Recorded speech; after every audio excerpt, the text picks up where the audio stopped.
So Genopanic or Genopanic kind of advertises itself as a Metroidvania, or rather says it's in Metroidvania inspired, which I want to clear something up here because I think that a lot of people are getting confused with what a Metroidvania actually is. See, a Metroid game has it where you'll get blocked off by something and then you'll end up getting a power-up that usually has some sort of combat/exploration accessible function. The only real difference between a Metroid game and a Metroidvania is that a Metroidvania has RPG elements where fighting enemies will give you experience points to level up your character, which can often give you other abilities on top of the gadgets that you'll collect exploring. The only reason I'm pointing this out is because for this game to say that it's a Metroidvania inspired, no, it's Metroid inspired. With that said, I would say the Metroid aspects of this game are extremely shallow. The game itself is a lot of fun just as an adventure platformer,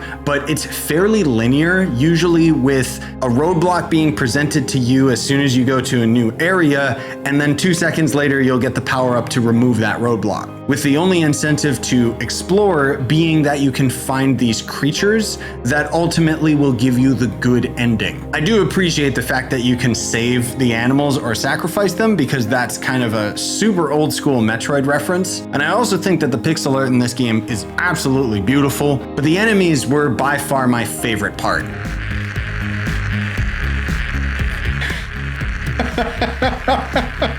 For 20 bucks, you can't really go wrong with a game like this. I would recommend it, but keep in mind it's extremely short. Like, I'll admit I didn't go out of my way to gather all of the animals, and I was able to beat this game in under 3 hours. But even if you're going for all the animals, I can't see this game being longer than 4 to 5 hours total. And unfortunately, there's just no replay value, at least for me. I think that this game could be really appealing if you like speedrunning, but other than that, it's a one and done.